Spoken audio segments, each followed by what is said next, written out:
तीन वेक्टर्स के रिजल्टेंट के लिए जो बात लर्न की है हमने, और रिजल्टेंट जीरो होने के लिए जो स्पेशल बात हमने जो लर्न की है वो क्या थी? वो ये थी कि तीन वेक्टर्स का रिजल्टेंट जीरो है। नंबर एक, वो एक ही प्लेन में होने चाहिए, और नंबर दो, they must make a triangle. Their representations in head to tail order in magnitude as well as in direction must make a triangle. ये बात हो गई। लेकिन कई बार तीन वेक्टर्स वाली बात को बच्चा चार वेक्टर्स या पांच वेक्टर्स के लिए अप्लाई करने की सोचता है, तो नहीं। देखो बच्चों, मैं एक स्पेशल एग्जांपल के जरिए बात क्लियर करना चाहूँगा। आई थिंक मैं ये जो सीखें यूज़ कर रहा हूँ, टूथपिक है मेरे पास, ये इनके जरिए मैं जो चीज़ सिखाना चाहता हूँ शायद सिखा दूँ आपको।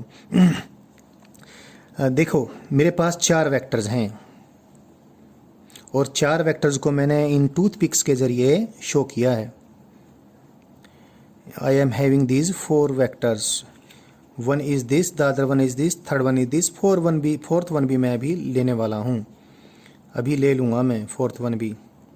सो ये थोड़ा सा मेरे लिए मुश्किल हो जाएगा क्योंकि हाथ तो दो ही हैं और पकड़ना थोड़ा मुश्किल हो जाता है इस प्रकार से। तो you try to learn this. दो वेक्टर तो इस प्रकार हैं, दो पहले ऐसे दिखा देता हूँ मैं आपको, फिर दो और दिखाऊँगा और दो मैं ये ऐसे दिखाऊँगा इस प्रकार से। तो अब शायद आप देख सको, अलग अलग देख लो। ये दो तो मैंने अभी, ये आपको देखो ज़रा, ये जो दो मैंने लिए हैं जो मेरे इस राइट हैंड में हैं, ये दो तो इस ये मेरे पास जो राइटिंग बोर्ड है उसके प्लेन के पैरेलल हैं। मैं फिर उठाऊंगा इनको। ये दो तो मैंने ऐसे लिए हैं और ये दो ये इस वर्टिकल प्लेन में, इस प्लेन में हैं। तो ये दो तो इस वर्टिकल प्लेन में हैं। ये मुश्किल हो ही जाता है यहाँ पर। क्लासरूम लर्निंग में तो मैं किसी बच्चे को हेल्प के लिए बुला सकता हूँ, यहाँ पर मेरे लिए थोड़ी सी समस्या रहेगी, but I think I will do it. So दो हैं ये। मैडम आना है एक बार, आप सोनिया एक बार आना प्लीज़। मैं एक बार हेल्प ले लेता हूँ बच्चों, प्लीज़ वेट। आप इन इधर आ जाओ, आप इधर। इनको ऐसे ऐसे ऐसे ऐसे पकड़ लो, जैसे ऐसे ऐसे यूं पकड़ लो आप इनको। हाँ पकड़ो, यहाँ से हाँ, यहाँ ले आओ कैमरे के नीचे, बस यहाँ पर होल्ड किए रखो आप प्लीज़, ऐसे ही इनके ये मिलाए रखना। और दो वेक्टर ये हैं, सपोज ये चार वेक्टर हो गए। आई थिंक ये आप देख पा रहे हो इनको। दो वेक्टर जो मेरे हाथ में हैं, इधर ले आओ आप, थोड़ा कैमरे के आगे लिया, नीचे, यहाँ इधर बीच में ले आओ, बीच में। ये देखो, अब ये चार वेक्टर हो गए। दो का प्लेन तो जो मेरे हेल्प जो हैं यहाँ पर उनके हाथ में है, इनका प्लेन तो हॉरिजॉन्टल, और दो वेक्टर्स, इनकी टेल मिलाओ मैडम, दोनों की हाँ यस। तो अब ये देखो ज़रा, अब जो मैडम के हाथ में है इधर मेरी राइट साइड में, उनका रिजल्टेंट जो होगा वो तो इधर हो जाएगा, इधर बीच में ऐसे। और इन दोनों का जो मेरे हाथ में, उनका रिजल्टेंट इधर हो जाएगा। तो शायद आप अपने घर समझ लेना, आप हटा लीजिए आप। तो जो मैडम के हाथ में थे उनमें से एक इधर थी, एक इधर थी और एक इधर थी, उनका रिजल्टेंट तो इधर था। और जो मेरे हाथ में थी उसमें एक टूथपिक इधर थी और एक टूथपिक इधर थी। मैंने टूथपिक्स के जरिए वेक्टर्स लिए हैं, उनका रिजल्टेंट इधर था। और पिछले दो जो इधर वाले जो दो थे, जो एक इधर थी एक इधर थी, एक जो इधर थी टूथपिक और एक जो इधर थी, उनका रिजल्टेंट तो उनके बीच में इधर था, ठीक है। और जो मेरे हाथ में थी इधर, एक इधर और एक इधर नीचे, उनका रिजल्टेंट इधर था। ये होल्ड करना मुश्किल हो जाता है। तो क्या है, दो वेक्टर्स का रिजल्टेंट इधर और अगले दो वेक्टर्स का रिजल्टेंट इधर। अब ये दोनों क्या हो गए, अगर ये इक्वल एंड अपोजिट हो गए तो रिजल्टेंट जीरो हो जाएगा।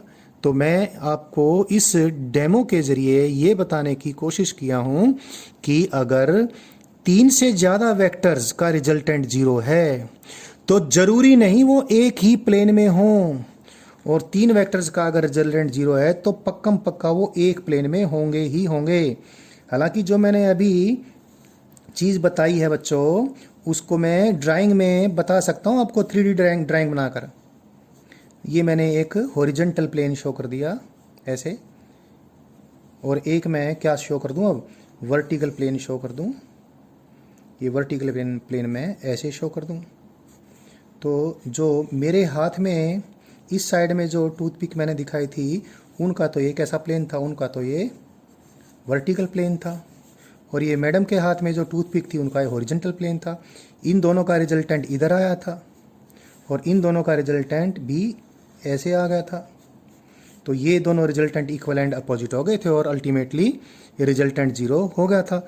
तो कहने का अभिप्राय ये कि अगर 3 से ज़्यादा वेक्टर्स का रिजल्टेंट 0 है तो जरूरी नहीं वो भी एक ही प्लेन में हो।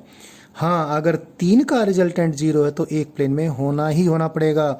मैं इस बात पे बहुत टाइम लगा कर आपको बता रहा हूँ क्योंकि मुझे मालूम है बहुत इंपॉर्टेंट है और आप भी इसको इतने इंपॉर्टेंस से ही जान लेना।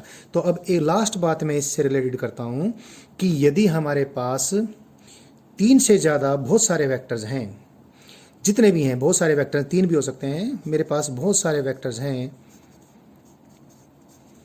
मैनी वेक्टर्स, और इन सब का रिजल्टेंट है कुछ। तो यदि इन मैनी वेक्टर्स में मैनी की वैल्यू सिर्फ 3 ही है और 3 का रिजल्टेंट 0 है तो इन तीनों को एक प्लेन में होना ही होना पड़ेगा। ये तो हो गई बात। अब दूसरी बात, अगर ये मैनी 3 से ज़्यादा हैं, अगर वेक्टर्स जिनको ऐड कर रहे वो 3 से ज़्यादा हैं और उनका भी रिजल्टेंट 0 है तो 2 बात होंगी। पहली बात, यानी मैनी को सपोज मैं n लिख दूं, n की वैल्यू 3 है तो मैंने बता दिया n इज ग्रेटर देन 3, यानी 3 से ज़्यादा वेक्टर्स हैं और रिजल्टेंट है 0। तो 2 बात होंगी, हो सकता है जो जितने भी वेक्टर हों एक ही प्लेन में हों, प्लेनर हों। प्लेनर होने पर भी रिजल्टेंट 0 हो सकता है 3 से ज़्यादा वेक्टर्स का, और नॉन प्लेनर होने पर भी रिजल्टेंट 0 हो सकता है।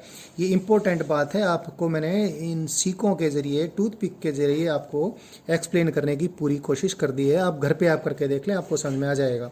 तो अगर 3 से ज़्यादा वेक्टर्स हैं, उनका रिजल्टेंट 0 है तो वो प्लेनर भी हो सकते हैं या फिर नॉन प्लेनर भी हो सकते हैं। लेकिन अगर वो प्लेनर हुए तो क्या होगा, तो head to tail, head to tail, head to tail, head to tail, head to tail order में रिप्रेजेंट करते जाएंगे तो एक क्लोज पॉलीगन बनेगी ही बनेगी। सो सारी बात कुल मिलाकर मैं बोल देता हूं, if we are having many vectors and their resultant is 0, then number 1, if there are 3 vectors then the 3 vectors will be represented in magnitude as well direction in head to tail order by a triangle. And if there are more than 3 vectors, then there are 2 cases. If they are lying in a same plane, then when they are drawn in head to tail order in magnitude as well as in direction, they will make a closed polygon. And if they are non coplanar, again their resultant can be 0. अगर वो non coplanar है तो भी उनका resultant 0 हो सकता है, लेकिन फिर कोई पॉलीगन नहीं बनेगा। पॉलीगन क्योंकि कैसी आकृति है, पॉलीगन एक प्लेनर आकृति है। तो 3 वेक्टर्स का रिजल्टेंट 0 है तो भी, और 3 से ज़्यादा वेक्टर्स का रिजल्टेंट 0 है तो भी मैंने बात आपको समझा दी है। बस एक बात ध्यान रखनी है, लास्ट बात बार बार बोल रहा हूँ, फिर भी एक बार लास्ट बोल देता हूँ, 3 वेक्टर्स का 0 है तो एक प्लेन में होना ही होना पड़ेगा, और 3 से ज़्यादा वेक्टर्स का रिजल्टेंट 0 है तो जरूरी नहीं वो एक ही प्लेन में हो। एक प्लेन में हो भी सकते हैं, एक प्लेन में नहीं भी हो सकते हैं। हाँ, अगर एक ही प्लेन में हुए तो एक क्लोज पॉलीगन बनाएंगे ही बनाएंगे।